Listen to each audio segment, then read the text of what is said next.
Bonjour à tous. Cette semaine, pour notre nouvelle aventure culinaire, nous serons bercés par les grondements des magnifiques et impressionnantes chutes Victoria.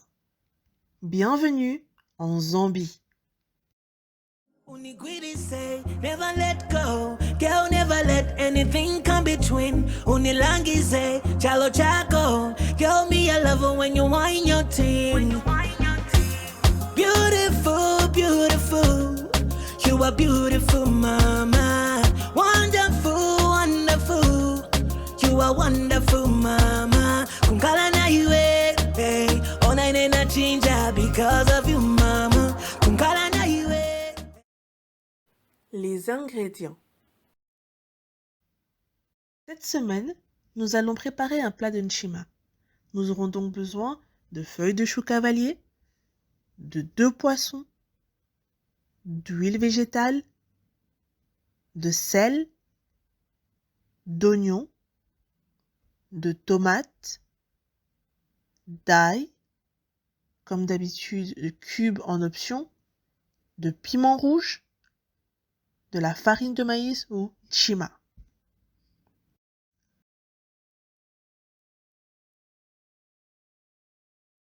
La préparation. On commence par la préparation de l'accompagnement, en découpant en fines lamelles les feuilles de chou cavalier après les avoir bien lavées. Ensuite, nous les mettrons dans une casserole à feu doux pour que l'eau contenue dans les feuilles puisse s'évaporer. Lorsque les feuilles ont diminué en termes de volume, nous allons les réserver et prendre une autre casserole dans laquelle nous allons y verser de l'huile végétale. Quand l'huile a chauffé, nous y rajouterons la tomate coupée, de l'oignon en lamelles et le piment. Après quelques minutes de cuisson, on y ajoute nos feuilles précédemment cuites, du sel et du cube, puis on laisse mijoter pendant 7 minutes. Pendant la cuisson, place au point culture.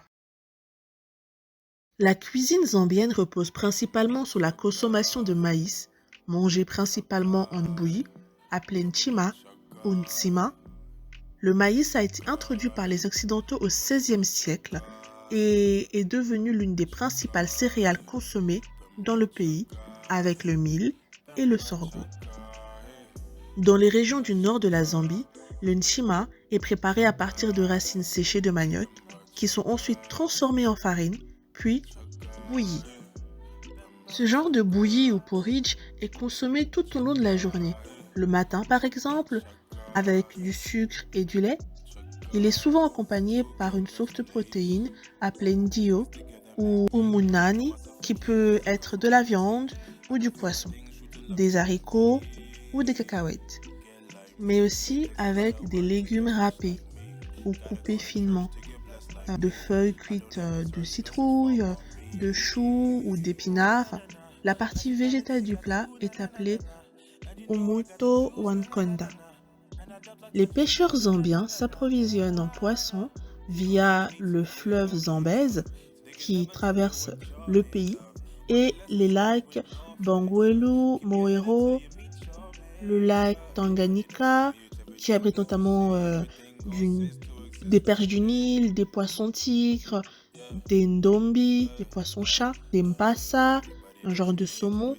Dans le lac Kariba, on y pêche des kapenta qui sont des petits poissons ressemblant aux sardines et ils sont consommés frits ou séchés. En Zambie, on est friand de poulet. C'est d'ailleurs l'une des viandes la plus consommée, avec la pintade de brousse aussi appelée Guinea fowl. Mais les verres de mopane grillés appelés finkubala sont aussi très appréciés. Pour accompagner tous ces mets, la population consomme une bière assez opaque à base de maïs et de sorgho, vendue sous la forme de briques en carton, appelée la chibuku, boisson qui détient le titre de boisson favorite du pays.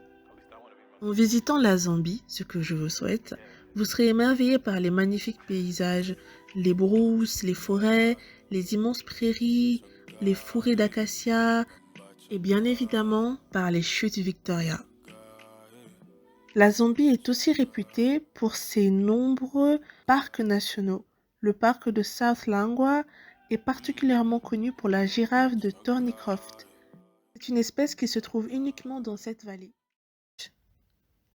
Passons maintenant à la préparation de notre nchima, en portant à ébullition de l'eau dans une casserole.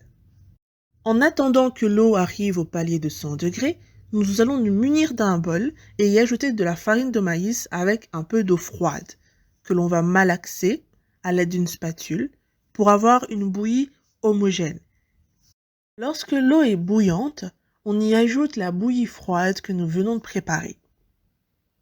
Nous devons maintenant laisser bouillir le mélange pendant 15 à 20 minutes, puis on y ajoute progressivement de la farine de maïs tout en faisant des mouvements circulaires avec la spatule, jusqu'à ce que l'on obtienne une pâte lisse, à votre goût et homogène.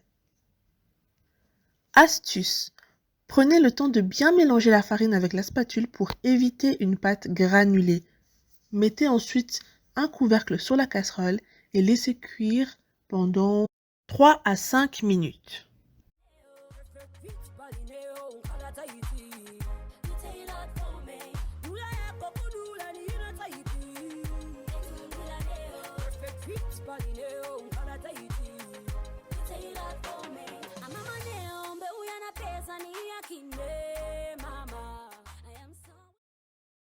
Nos préparations sont finies. Il est temps de servir.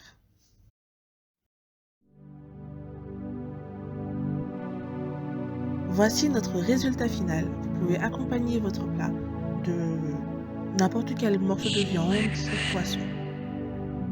Bon appétit! N'oubliez pas de commenter et de nous dire ce que vous avez pensé de notre vidéo précédente. Vous pouvez la voir ici. Merci d'avoir visionné notre vidéo.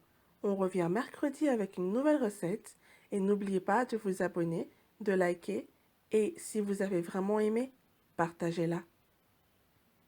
On se retrouve sur Instagram pour découvrir d'autres thèmes et n'oubliez pas, restez cultivés.